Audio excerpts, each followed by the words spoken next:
अभ्यास 2B, अभ्यास 2B। अच्छा ये बताओ, कल हमने प्रश्न नंबर 1 और 2 बताए थे। 1 और 2 नंबर में किसी को कोई प्रश्न पूछना है क्या? कोई प्रश्न नहीं पूछना? आगे सारे लगाए थे? चलो ठीक। एक कोई बता दे क्या? किसी को कोई प्रश्न बताना हो तो ठीक है, नहीं तो आगे बढ़े। दूसरे का 5वां। चलो देखो, 75 सही 46/49। ठीक, तो अब यहाँ पर ये जो संख्या लिखी है, इस संख्या को करेंगे क्या? इसको ये लिखिए मिश्र भिन्न में, इसको हम बदलेंगे हम लोग साधारण भिन्न में। और साधारण भिन्न में बदलने का तरीका हमने बताया था क्या, कि बटे वाली संख्या का आगे वाली संख्या से गुणा कराते हैं और जो कुछ आता है उसमें हम ऊपर वाली संख्या फिर जोड़ देते हैं। तो गुणा करा लो भाई, 75 का 49 से गुणा, तो 9 पन्ना 45 का 5, हासिल आया 4, 9 से 63, और 63 में 4 जोड़ देंगे तो कितना हो जाएगा? 67। फिर गुणा 4 पंचे 20 का 0, हासिल आया 2, 4 7 28, 28 2 30। ठीक, 5 7 6 और 3, ये आया 36 75। अब जितना हमने कहा था गुणा आएगा उसमें क्या करेंगे, अंश जितना होगा वो उसको जोड़ देंगे। तो जोड़ दो, 6 5 11 का 1, हासिल आया 1, 7 4 11 और हासिल 1 मिला के 12 का 2, हासिल आया फिर 1 6 और 1 7 और इसके बाद 3, तो ये आ गया 37 21। ठीक, तो हम अब क्या लिखेंगे, ऊपर 37 21 लिखेंगे और नीचे 49। ठीक, 37 21 बटे 49। अब हम लोग क्या करेंगे, अंश जो संख्या है उसका अलग गुणनखंड करेंगे और जो हर दिया गया है उनका अलग गुणनखंड करेंगे। और गुणनखंड करने के बाद वर्गमूल निकालना है, तो वर्गमूल में हम क्या करते हैं, दो दो के जोड़े बनाते हैं। ठीक, तो दो दो तो पहले हम लोग क्या करेंगे गुणनखंड, तो गुणनखंड करो 37 21, 37 21। अब इसको हम काटेंगे और देखते हैं किससे कटेगा। ये 3 से कटेगा, पहले देखते हैं 3 से कटेगा कि नहीं। तो 2 1 3 3 3 6 6 और 7 जोड़ेंगे तो 7 से 13। योगफल 3 से नहीं कटता है तो इसका मतलब ये 3 से नहीं कटेगा। 3 से नहीं कटेगा तो 3 के बाद संख्या देखेंगे फिर 7, क्योंकि ये विषम अंक है लास्ट में, तो विषम संख्या से ही कटेगा। ठीक, 4 यानी जैसे 2 के बाद क्या था 4, सम अंक से कटेगा नहीं, सम संख्याओं में से किसी से नहीं कटेगा, विषम से ही कटेगा। तो 3 हमने देख लिया, 3 के बाद 5 से कटेगा नहीं क्योंकि इकाई का अंक 5 नहीं है, इसलिए 5 नहीं कटेगा। 7 से देखो, 7 पन्ना 35। ठीक, बचा कितना 2। ठीक, फिर यहाँ हो गया 22, 7 3 21, बच गया 1 और यहाँ लास्ट में 11, 7 से पूरा नहीं कटेगा। तो अब 7 से नहीं कटेगा तो 9 से देखते हैं। 9 से यदि 3 से संख्या नहीं कटी है तो वो 9 से भी नहीं कटी है। और इन 3 और 9 के कटने की शर्त क्या है, अंकों को जोड़ दो। यदि अंकों का योग 3 या 9 से कटता है तो वो संख्या पूरी 3 से कटेगी। अब इसी तरह से देखते हुए जाएंगे, यानी 2 से 3 से 4 से 5 से 6 से 7 से, इस तरह से देखते हुए जाएंगे। तो ये जो संख्या जब देखते हुए जाएंगे तो ये पहुंचेगी 61 के करीब। अब 61 तो बहुत बड़ी संख्या हो गई है ना, तो हम लोगों को कम से कम 1 से 50 तक वर्ग याद रखने हैं। 1 से 50 तक वर्ग और 20 तक घन याद कर लो सब लोग। ठीक है, वर्ग अभी तो 1 से 50 तक याद करो। 50 के बाद अभी वर्ग आसानी से, यहाँ गुणनखंड में थोड़ा दिक्कत होती है करने वाली, लेकिन जैसे ही हम लोग पहुंच जाएंगे वहां पर भाग विधि से आसानी से बड़ी संख्या का हम आसानी से गुणनखंड कर सकते हैं। तो ये संख्या कटेगी 61 से, तो जैसे 61 से काटेंगे तो इसका गुणनखंड ये 61 ही आ जाएगा। ठीक, 61 से भाग देंगे तो ये 61 बार ही आएगा, यानी 61 से कटेगा। फिर 61 से ये 1 डायरेक्ट, क्योंकि 61 अभाज्य संख्या है। तो ऊपर इसके गुणनखंड क्या बने, 61 गुणे 61 बटे 49 के, तो पता ही है 7 गुणे 7, क्योंकि 7 का वर्ग है। ठीक, यहाँ पर लगा देंगे क्या, अंडर रूट, और यहाँ लिख देंगे भाषा वर्गमूल। ठीक, वर्गमूल जब निकालते हैं यानी अंडर रूट का जब चिन्ह हटाते हैं तो क्या होता है, जोड़ा बनाते हैं और जोड़े से एक एक बाहर निकाल देते हैं। तो ऊपर एक जोड़ा एक नीचे, तो ऊपर क्या 61 बटे नीचे 7, तो अब 61 बटे 7 इसका उत्तर आ जाएगा। लेकिन उत्तर हो सकता है तुम्हारा ये संख्या मिश्र में भिन्न में दी थी तो उत्तर भी मिश्र भिन्न में आ रहा हो, तो मिश्र भिन्न में लिख देंगे, भाग देंगे 61 को 7 से, तो देखो 7 से 61 को भाग दो मिश्र भिन्न बनाने के लिए, तो 7 8 56, बचा कितना 11 में 6 घटा 5। ठीक, तो अब इसे हम मिश्र भिन्न में बदलते कैसे हैं, जिससे भाग दिया था यानी ये 7 बटे में था वो बटे में रखेंगे, जो भागफल आया उसको आगे और जो शेषफल था वो ऊपर। हमारा आंसर यही आ रहा होगा। और हमने कल बताया था कि जब हम वर्गमूल लिखते हैं तो आगे चिन्ह लगाते हैं प्लस माइनस का, तो ऐसे ही प्लस माइनस का चिन्ह लगा देंगे। ठीक, अब अगले प्रश्न नंबर 3 पर आते हैं, इसका बाकी के प्रश्न लगाना। 3 नंबर है, करा एक बाग में आम के 2304 पेड़ हैं। आम के पेड़ यानी हाँ, बाग में आम के पेड़, तो आम के पेड़ कितने हैं, आम के पेड़ कितने हैं 2304। ठीक, आगे और क्या कह रहा है कि प्रत्येक पंक्ति में उतने ही पेड़ हैं जितने की बाग में पंक्तियां, जितनी की बाग में कुल पंक्तियां हैं। जैसे हमने एक छोटा सा एग्जांपल हम छोटा सा ले रहे हैं, जैसे हम इस एक ये पेड़ है मतलब बागीचा है, और इस बागीचे में कह रहा उतने आम के उतने ही पेड़ हैं प्रत्येक पंक्ति में जितने की कुल उसमें पंक्तियां हैं। तो अगर हम एग्जांपल के तौर पे ये मान ले कि अगर इस बाग में कुल 10 पंक्तियां हो, ठीक, बाग में कुल कितनी पंक्तियां 10, तो जैसे 10 पंक्तियां 1 2 3 4 5 है ना, जैसे 6 ये 7 8 9 10, ठीक 10, और इसी के बाद में अब जितनी ये पंक्तियां हो गई, हर पंक्ति में उतने ही पेड़, यानी जैसे 1 2 3 4 5 6 7 8 9 10, ये ऐसे, ठीक। अब ये तो क्या हो गया हमारा कि हाँ एक बागीचा बन गया, और बागीचे में उतने ही पेड़ हैं जितने के पंक्तियां यहाँ पे। जैसे कि कोई बाग है और बाग में कुल 10 क्यारियां बनी है, जैसे एक ये क्यारी हमारी हो गई, एक ये वाली क्यारी, यानी 1 नंबर क्यारी, 2 3 4 5 6 7 8 9 10 क्यारियां ये हो गई। अब हर क्यारी में उतने ही पेड़ है, यानी 10 क्यारियां हैं, तो हर क्यारी में कितने कितने पौधे लगे हैं, 10 10 पौधे लगे हों। तो हमसे कुल कहा जाए, कुल बताइए कुल कितने पौधे लगे हैं इसमें, इस क्यारी में कुल, यानी इस बाग में कुल कितने पौधे लगे हैं। तो हम लोग एक एक गिनने की बजाय, अब या तो 2 तरीके से निकाल सकते हैं, या तो एक एक गिन लो, या फिर हम क्या कर सकते हैं कि इस बाग में हमें पता हो जाए कितनी क्यारियां हैं। तो हमने जैसे बताया कि कुल बाग में 10 क्यारियां हैं, तो अब ये गिन लो कि हर क्यारी में पौधा कितना लगा है, तो हर क्यारी में पौधा लगा है कितना, जितने पंक्तियां हैं बाग में उतने ही हर पंक्ति में पौधे लगे हैं, गुणा करा लो, तो 10 दहम 100, इस बाग में कुल 100 पौधे आएंगे, और चाहे तो गिन लो, ठीक। तो वैसे ही यहां पर दिया गया कि बाग में आम के पेड़ है 2304, और ये कहा गया कि प्रत्येक पंक्ति में उतने ही पेड़ हैं जितनी की बाग में पंक्तियां हैं। तो यहां पर मान लेंगे हम क्या, माना पंक्तियां, बाग में पंक्तियां कितनी, वो हमने मान लिया x, कि बाग में x पंक्तियां हैं। तो अब कह रहा है कि जितनी पंक्तियां हैं उतने ही, यानी प्रत्येक पंक्ति में पेड़ हैं, जितनी पंक्तियों की संख्या है हर पंक्ति में उतने ही पेड़ हैं। तो हमने यहाँ पे एक और लाइन क्या कर ली, प्रत्येक पंक्ति में पेड़, पंक्ति में पेड़, वो भी कितने हो जाएंगे x, वो भी बराबर हो जाएंगे। क्यों, क्योंकि पेड़ों की जो संख्या है, प्रत्येक पंक्ति में पेड़ों की जो संख्या है वो उसमें उस खेत में या उस बाग में पंक्तियों की संख्या के बराबर है। तो अब कुल पेड़ जैसे कहा गया, कुल पेड़, तो कुल पेड़ कितना दिया है 2304। तो अब कुल पेड़ कैसे निकालेंगे, बाग में कुल पंक्तियां जितनी हो, पंक्तियां यहां पे कह सकते हैं कुल पंक्तियां, कुल पंक्तियों का गुणा हम करा दें एक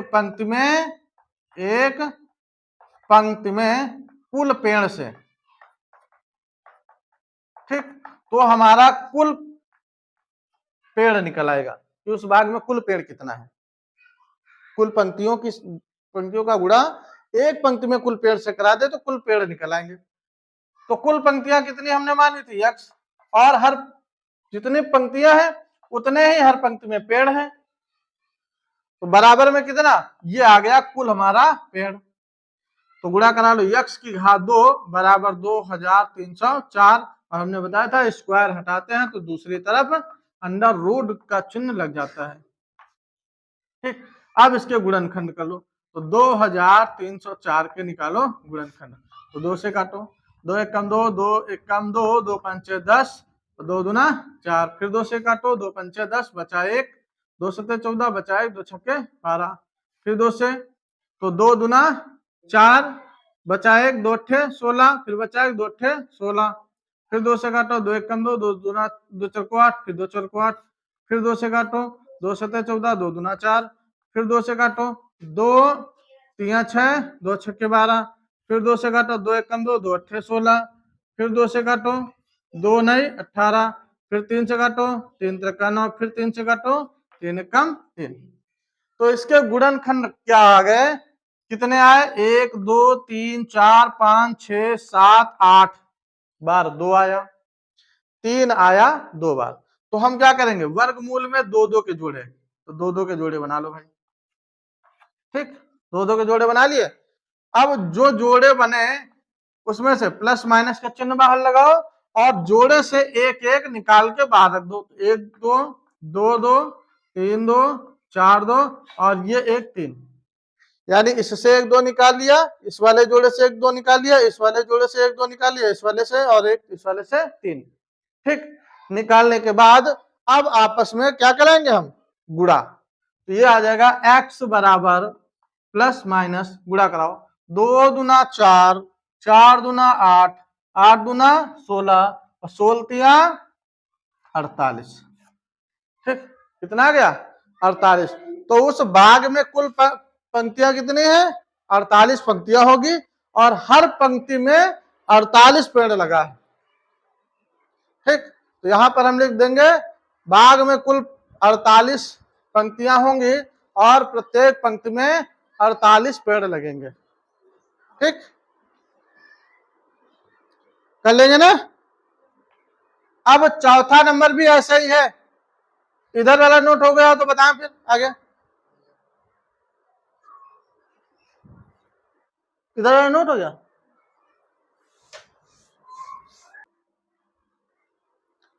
4 नंबर देखो,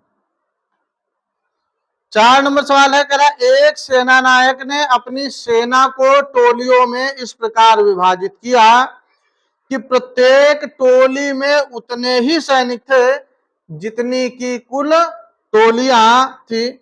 यदि उस सेना में कुल 6561 सैनिक थे तो प्रत्येक टोली में कितने सैनिक थे। तो यहां पर हम मान लेंगे, क्या माना,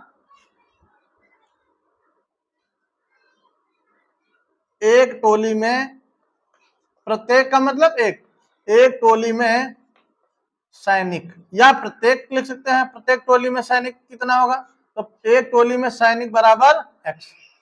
अब क्वेश्चन में क्या कहा गया कि जो सैनिक है कुल, उसमें कुल उतनी ही टोलियां हैं जितने की हर टोली में सैनिक हैं, प्रत्येक टोली में सैनिक। तो यहां पर कुल टोली कितनी बनेंगी, कुल टोली कितने बनेंगे, वो भी बनेंगे कितने, x ही बनेंगे, क्योंकि टोलियों की संख्या हर टोली में सैनिकों की संख्या के बराबर है। तो यहां पर और दिया है कुल सैनिक कितना दिया गया है, कुल सैनिक दिया गया कितना 6561, है ना। और कुल सैनिक हमें निकालने के लिए क्या करना पड़ेगा, कुल टोलियां, कुल टोली यानी कितनी टोली है वो, और उसका गुणा करा दे प्रत्येक टोली में, प्रत्येक, या ये कह सकते हैं एक टोली में सैनिक, एक टोली में कुल सैनिक। यदि एक टोली के सैनिकों की संख्या का गुणा कुल टोलियों से करा दे, कुल टोली की संख्या से, तो हमारे कुल सैनिक निकल आएंगे। तो हमने वही करा दिया, कुल टोली का गुणा करा दिया एक टोली में कुल सैनिकों की संख्या से, तो ये गुणा आएगा 6561। तो अब फटाफट क्या करना है, इस 6561 का, तो यहां पे हमने ये माना x, है ना, कुल टोली कितनी x, प्रत्येक टोली में सैनिक वो भी x, बराबर 6561। इधर गुणा हो जाएगा x घात 2 बराबर 6561, या घात 2 हटाएंगे तो दूसरी तरफ क्या लगेगा, अंडर रूट, और अब अंडर रूट हटाने के लिए क्या करना पड़ेगा, इसी तरह से गुणनखंड निकाल लो, यक्स का जो मान आएगा वही हमारा उत्तर होगा। ठीक, तो अब निकाल लेंगे गुणनखंड, तो अब आसानी से करना, इसी तरह से करना है, कर लेंगे ना।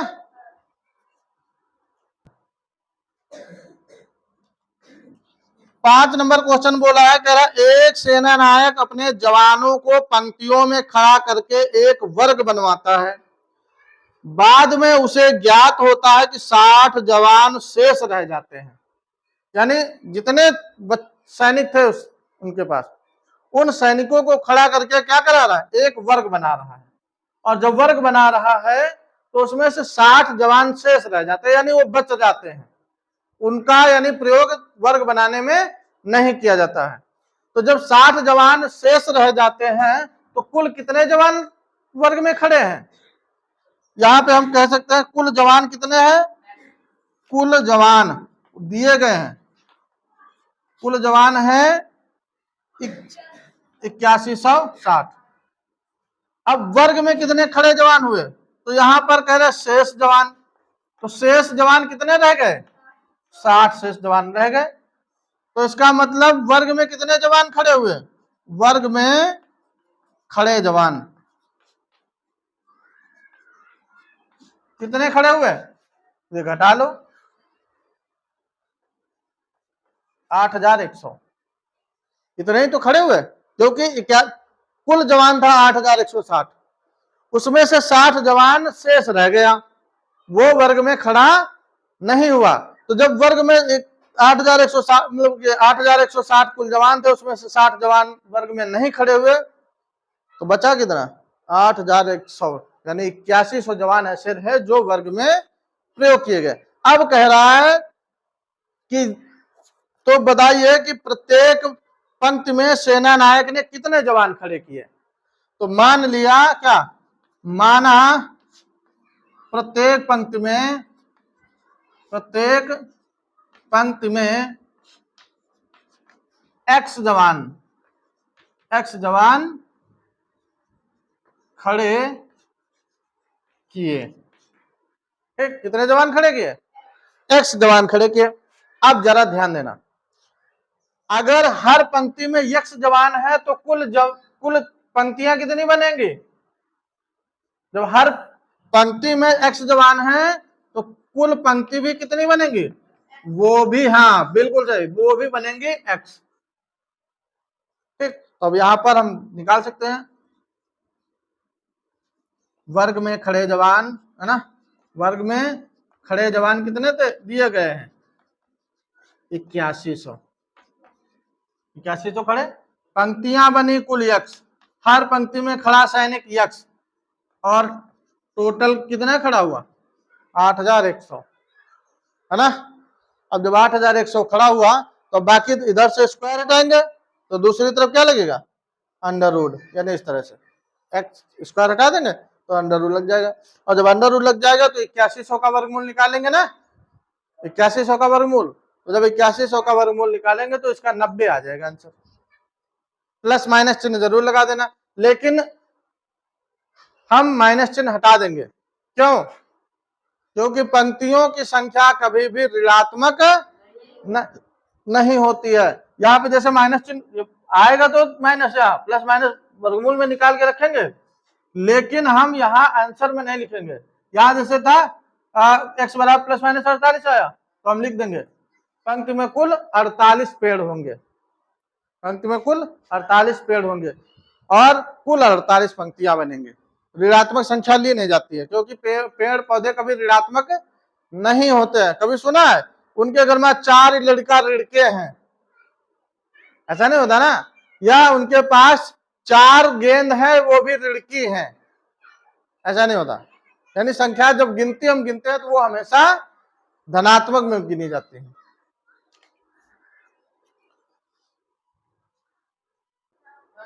या इसको कर सकते हैं क्या, एक्स स्क्वायर बराबर 8100, या एक्स बराबर स्क्वायर हटाएंगे तो दूसरी तरफ अंडर रूट लगाएंगे, या एक्स बराबर इसका वर्गमूल निकाल लेंगे तो ये आ जाएगा प्लस माइनस 90। तो यहां पर कह सकते हैं प्रत्येक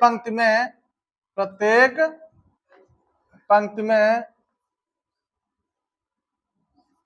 कुल 90 जवान खड़े होंगे। ठीक, प्रत्येक पंक्ति में कुल कितने जवान खड़े होंगे? 90 जवान।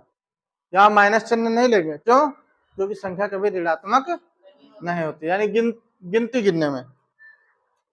अब क्वेश्चन नंबर 6, क्वेश्चन नंबर 6 है, कह रहा वह छोटी से छोटी संख्या ज्ञात कीजिए जिससे 1890 में गुणा करने पर गुणनफल पूर्ण वर्ग होगा। तो माना वह संख्या, ऐसे सीधा कह रहा कि 1890 में कह किस संख्या से गुणा करें कि गुणनफल पूर्ण वर्ग हो जाए। तो ठीक, संख्या रखो और इसको हम गुणनखंड इसके कर डालो। तो गुणनखंड करो, 2 9 18, 2 4 को 8, 2 पंचे 10, ये तो आएगा। फिर अब किससे कटेगा? 3 से, 3 से काट लो। 3 त्रिक का 9 बचा, हाँ इधर ये 3 एकम 3 बचा 1 तिरपट 15। फिर 3 से काटो, 3 एकम 3। अब यहां पर 5 आएगा कि और कोई संख्या आएगी? 0, क्यों? क्योंकि एक छोटा है। तो अब 3 का पहाड़ा एक बार तो जाएगा नहीं, तो हम क्या करेंगे? आगे वाला अंक भी शामिल करेंगे। और जब आगे वाला अंक शामिल करेंगे तो आगे वाला अंक कब आएगा? जब यहाँ पर एक 0 लगाया जाएगा, तब आगे वाली संख्या उतर के आती है। अब यहाँ पे हो गया 15, तो 3 का पहाड़ा पढ़ो, 15 से ज्यादा ना, 3 पट 15। अब फिर किससे कटेगा? 3 से, तो 3 से काटो, 3 त्रिका 9 तिरपट 15। फिर अब ये किससे कटेगा? 5 से, तो 5 7 35। फिर 7 से काटो, 7 कम 7। अब हम क्या देख रहे हैं? गुणनखंड इसके जोड़े बनाओ, 2 गुणे 3 गुणे 3 गुणे 3 गुणे 5 गुणे 7। इसमें जोड़ा किसका बन रहा? इस केवल एक 3 का बना है ना, एक 3 का बना। अब जोड़ा किसका नहीं बन रहा? 2 का नहीं बन रहा। कितने 2 कम है? 1 2 कम। फिर इधर 3 का नहीं बन रहा जोड़ा, तो यदि इसमें 3 से गुणा हो जाए तो इसका भी जोड़ा बन जाए, तो इसका मतलब 1 3 कम। 5 का भी जोड़ा नहीं बन रहा, इसका मतलब 1 5 अगर और होता तो 5 का भी जोड़ा बन जाता, तो इसमें 5 कम। इधर 1 7 भी कम है, तो इनका आपस में गुणा करा लो। 2 3 6 पंचे 30, और 30 का गुणा 7 से, 30 का गुणा 7 से, तो 7 त्रिक 21, यानी 210। तो इस संख्या में यदि हम 210 से गुणा करा दें तो संख्या पूर्ण वर्ग हो जाएगी। तो यहां पे लिख देंगे 210 से गुणा कराने पर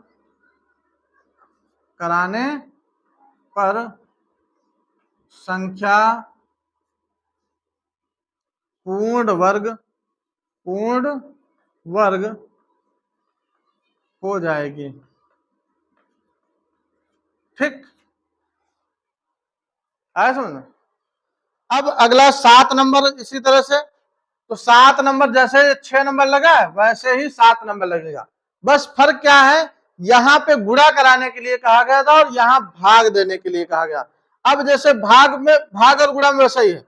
अब इसमें भी क्या है, जैसे अब यहाँ पर 2 का भी जोड़ा नहीं बना, तो यदि ये कम है तो ये 1 2 ज्यादा भी है, ये भी तो कह सकते हैं कि यदि ये 2 ना होता तो बाकी ये वाली संख्या, इस संख्या का पूर्ण वर्ग बनना। ये 3 ना होता, 1 5 भी ना होता, 1 7 ना होता, तो ये संख्या पूर्ण वर्ग होती है ना। तो इसका मतलब 1 2 1 3 1 5 1 7 ये ज्यादा भी तो है। तो इन्हीं से हम ये भी लिख सकते हैं कि इससे भाग देने पर संख्या पूर्ण वर्ग हो जाएगी। ठीक, तो गुणा और भाग वाला सेम वैसे ही लगता है, जिसका जोड़ा ना बने उन सभी का आपस में गुणा करा लो। अब अगर सवाल में ये कहा गुणा करा लो जो आएगा, अब सवाल में देख लो क्या कह रहा, भाग देने पर कह रहा या गुणा करने पर। यदि भाग देने पर कह रहा तो वही लिख दो, संख्या से भाग देने पर संख्या पूर्ण वर्ग हो जाएगी। यदि गुणा के लिए कहा जा रहा तो वही संख्या लिख दो, गुणा करने से संख्या पूर्ण वर्ग हो जाएगी। जैसे ये वाला आगे वाला देखो, क्वेश्चन नंबर 7 लिखा है 9408, कह रहा है इस संख्या में किस संख्या से भाग दें कि संख्या पूर्ण वर्ग हो जाए। तो देखो क्या करेंगे, इसके हम कर लेंगे गुणनखंड।